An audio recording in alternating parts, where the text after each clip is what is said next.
Ralph here with Wood Academy. Now, one of the things that I use my CNC for quite a lot around my shop is making the templates and patterns that I'll use on other equipment in a more traditional fashion. Let me show you what I mean. Everything from relatively simple templates or patterns for flush trimming at the router table, or corner rounding jigs that I can use with my hand router on larger parts, to some fairly complex template sleds that might be a little bit difficult to produce precisely and accurately by hand. One of the advantages to doing these on the CNC is that anytime I want to recreate these pieces, I can do so by just calling up the program. If a template gets damaged or lost, it's not that big a loss because I can quickly and easily remake it here. Let me show you how some of this works.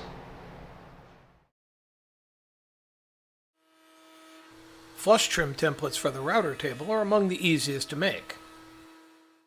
The parts are laid out in a CAD program, and toolpathing is done in your CAM program as usual. The CNC will give me holes in the size I want them and where I want them. The CNC allows for neatly and permanently marking templates as well. Everything is simply more accurate when all the elements are done in one setup.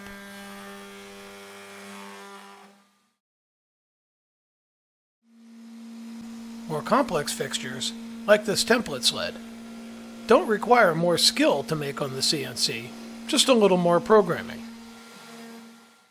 The drawing and toolpathing steps are pretty much the same as with a simple template. I prefer to thoroughly label my template sleds. On this one, I'm labeling the positions for the first cut and the second cut, and the size of the blank needed.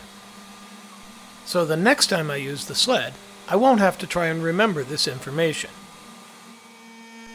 And because everything's being cut on the CNC, adding angled grooves for the dovetail clamps doesn't require any special setup, just a tool change.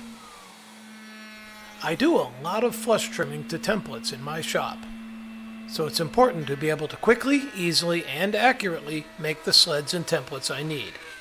And my CNC is the perfect tool for that task. You can get more information like this and a lot of other tips and tricks that I've learned from 30 years running CNCs in my book, The Beginner's Guide to CNC Machining in Wood. It takes you from the very beginning of getting your machine set up all the way through advanced tips and tricks that will help you get the most out of it. Check it out at Amazon or at your local retailer.